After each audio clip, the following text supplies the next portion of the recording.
Hallo, ich bin Hans-Peter Zimmermann, Privatpilot für Helikopter und Flächenflugzeuge. Auf den Bericht des heutigen Falles habe ich über 3 Jahre gewartet. Viele fragen sich natürlich, warum das immer so lange dauert. Ich glaube, die Experten sind sich weltweit einig oder fast einig, dass die Schweizer Untersuchungsbehörde SUST eine der gründlichsten, wenn nicht die gründlichste überhaupt ist, weltweit. Und deswegen, wenn man zum Beispiel einen Bericht von der französischen Behörde liest, der hat vielleicht 3 Seiten und derselbe Bericht hätte, wenn er von der SUST ausgeführt worden wäre, vielleicht 12, 15, 20 oder sogar noch mehr Seiten. Es wird also sehr gründlich gearbeitet und ich bin sehr dankbar dafür. Aber jetzt ist er da, der ersehnte Bericht. Am 25. August 2019 zerschellte eine Piper Arrow 4 mit einem berühmten britischen Ehepaar und ihrer 7 Monate alten Tochter am Hübschhorn an der Nordwestflanke. Das ist in der Nähe des Simplon-Passes. Was ist passiert? Das schauen wir uns gleich an, aber vorher wie immer meine mittlerweile berüchtigte Vorbemerkung. Sie kommt allerdings auch diesmal aus der Fliegerei. Wenn du Pilot bist, dann bin ich unglaublich neugierig zu erfahren, was die Motivation war für dich, fliegen zu lernen. Ich habe da mal so ein paar mögliche Antworten zur Auswahl. Die Faszination, ein wenig Distanz zum Geschehen auf der Erde zu schaffen, das Gefühl, die Dinge von oben betrachten zu können, also den Überblick zu haben, allgemein einfach das Gefühl der Freiheit, fliegen zu können, die technische Herausforderung und der Beweis, dass man sie beherrscht, die Tatsache, dass man ganz schnell überall hinkommt, vielleicht geschäftliche Vorteile, Zeitmanagement, also Zeit sparen können. Wenn du Airline-Pilot wirst oder werden willst, vielleicht die Aussicht auf einen einigermaßen anständigen Verdienst und das Prestige, das mit dem Pilotenberuf verbunden wird. Bei vielen wird es wohl eine Kombination von mehreren Punkten sein. Ich mache gleich mal den Anfang. Für mich ist es wirklich die Freiheit, das Gefühl, von oben runterschauen zu können, den Überblick zu haben. Die technische Herausforderung kommt gleich hinterher. Und dann, ja, ich gebe es zu, ein bisschen genießt man das natürlich schon auch. Das Prestige, das dieser Beruf oder dieses Hobby mit sich bringt. Immer dann, wenn man sagt, man sei Privatpilot, bekommt man sehr oft bewundernde Blicke. Obschon man de facto sagen muss, jeder einigermaßen begabte Mensch kann das innerhalb eines Jahres oder wenn er sich reinkniet, sogar noch schneller erreichen. Er braucht natürlich ein bisschen Geld, das ist klar. 10.000 bis 15.000 Euro oder Schweizer Franken müssen schon sein. Ja, und natürlich muss er es dann einfach tun, durchziehen. Aber es ist so wie bei vielen anderen Dingen. Wenn man sich reinkniet, dann kriegt man es hin. Ja, auch wenn zum Beispiel ein Mensch mit 6 Jahren beginnt, sich 100% seinem Klavier zu widmen, ja, dann muss er sich schon saublöd anstellen, wenn er nicht irgendwann ein richtig brauchbarer Pianist wird. Und damit sind wir beim heutigen Thema, beim heutigen Fall. Es ging nämlich um ein berühmtes Musikerpaar, das am Simplon im August 2019 abgestürzt ist.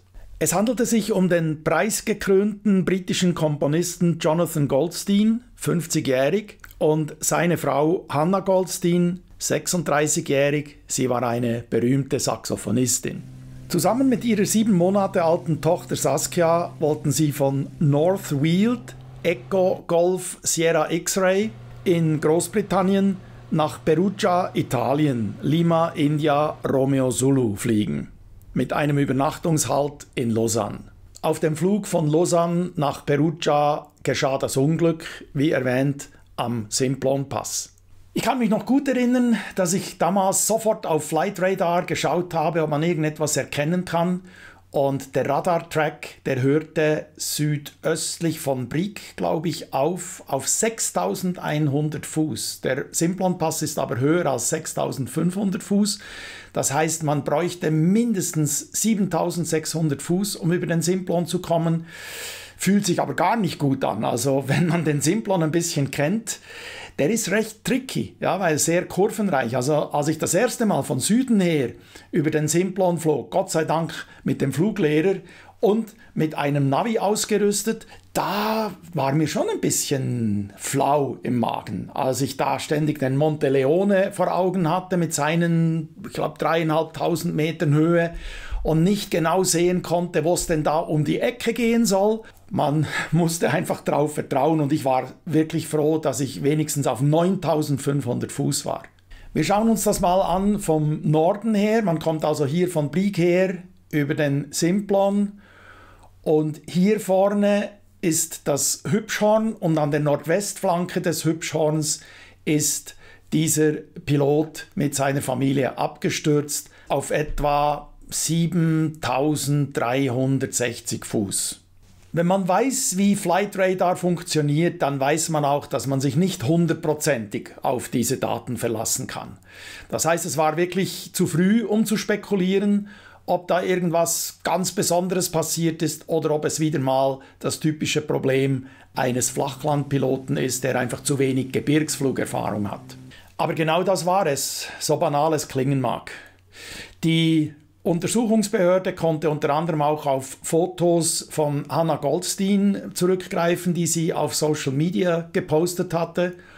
Und es gab auch Augenzeugen, die gesehen haben, dass das Flugzeug enorm tief und mit einem sehr steilen Anstellwinkel über den Simplon geflogen ist.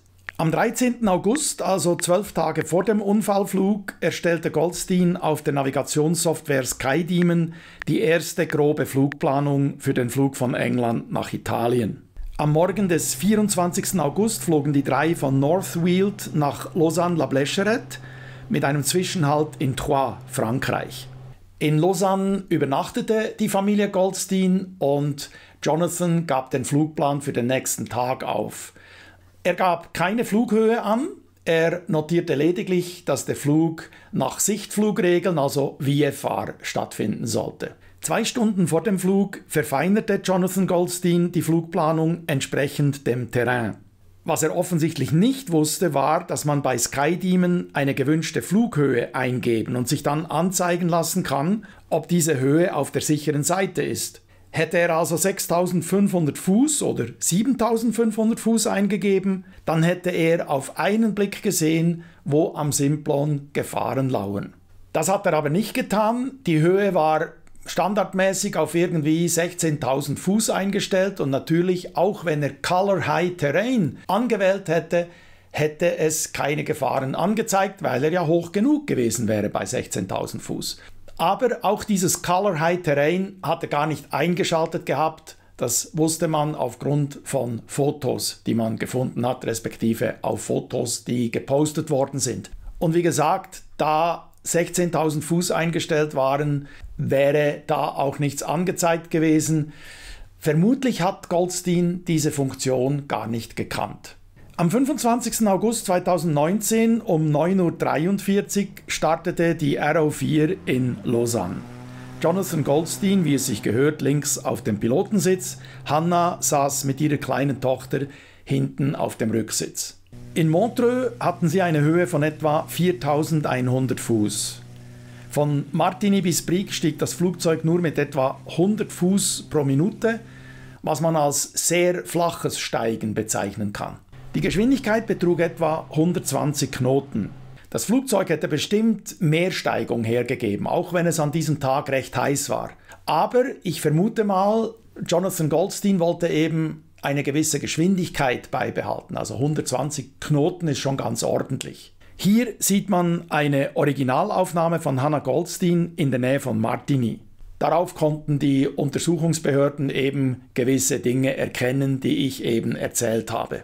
Nach Martigny rief der Pilot Sion Tower auf, meldete, dass er auf 5.300 Fuß sei und verlangte eine Clearance, die Kontrollzone von Sion Richtung Brig durchqueren zu dürfen. Als er sich in Sion wieder abmeldete, gab ihm der Tower-Controller die Frequenz von Geneva Information durch. Es wäre bestimmt hilfreich gewesen, wenn der Pilot diese Empfehlung befolgt hätte. Denn der Controller von Geneva Information hätte ihm möglicherweise mitgeteilt, dass er ein bisschen tief sei, um über den Simplon zu kommen. Dieser Funkkontakt kam aber leider nicht zustande. Um 10:23 Uhr drehte das Flugzeug in der Nähe von Brig nach rechts Richtung Simplon, auf einer Höhe von 6.100 Fuß und mit einer Geschwindigkeit von immer noch 120 Knoten. Einmal mehr einfliegen in ein Gebirgstal mit der Absicht, weiter zu steigen. Natürlich musste der Pilot irgendwann merken, dass er seine Geschwindigkeit so nicht beibehalten konnte. Er begann, das Flugzeug steiler und steiler anzustellen, um über den Pass zu kommen. Um 10:25 Uhr sahen Augenzeugen das Flugzeug sehr tief fliegend in einem steilen Anstellwinkel in die Nordwestflanke des Hübschhorns krachen. Alle 3 Insassen waren sofort tot und es brach ein Feuer aus. Die Tatsache, dass die Augenzeugen von einer extremen Nose-Up-Attitude gesprochen haben und dass das Flugzeug in einem relativ flachen Winkel aufgeprallt ist, lässt einen Strömungsabriss sehr wahrscheinlich erscheinen. Übrigens, wenn ich es nicht besonders erwähne, könnt ihr davon ausgehen, dass man alle anderen Dinge ausgeschlossen hat. Also wenn ich nichts von technischen Mängeln sage, wenn ich nichts davon erzähle, dass der Pilot gesundheitliche Probleme hatte oder sogar alkoholisiert war, könnt ihr sicher sein, dass das ausgeschlossen wurde. Wenn ich das nämlich alles immer erwähnen würde, dann würden diese Videos 2 Stunden lang und wahrscheinlich ein bisschen langweilig. Wie erfahren war der Pilot? Von 2012 bis 2019 hatte er 365 Stunden gesammelt, davon 61 Stunden im Instrumentenflug. Von Mai 2017 bis März 2018 gab es mal eine fliegerische Pause, weil das Flugzeug general überholt wurde. Ein Nachweis für eine Gebirgsflugausbildung konnte nicht gefunden werden. Goldstein hatte den Simplon von Süden her mal im Juli 2018 überquert. Das war seine einzige Alpenüberquerung vor diesem Unfall. Das Wetter war kein Faktor, außer natürlich der hohen Temperatur an diesem Augusttag, aber auch das wäre absolut kein Problem, wenn man rechtzeitig Höhe gewinnt, bevor man in ein Tal einfliegt.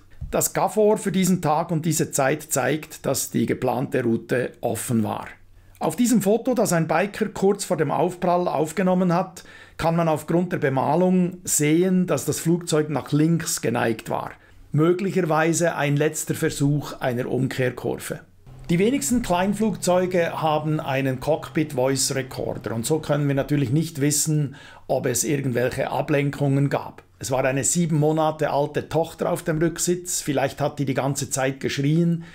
Wir wissen das nicht, aber all das kann nicht darüber hinwegtäuschen, dass wir es hier einmal mehr mit 2 kardinalen Pilotenfehlern zu tun haben, nämlich einer mangelhaften Flugplanung und einer ungeeigneten Gebirgsflugtechnik. Das wurde dann auch als Ursache aufgeführt, wobei man nicht herausfand, warum der Pilot 2200 Fuß unter der empfohlenen Höhe Richtung Simplon abbog. Die SUST sprach folgende Sicherheitsempfehlung an alle europäischen Flugbetriebe aus. Sie sollten unbedingt auf die Besonderheiten des Gebirgsflugs aufmerksam machen und entsprechende Trainings anbieten oder empfehlen. Dem würde ich mich vollumfänglich anschließen. Es ist einfach tragisch, wenn eine junge und offensichtlich glückliche Familie aufgrund eines so unnötigen Fehlers ausgelöscht wird.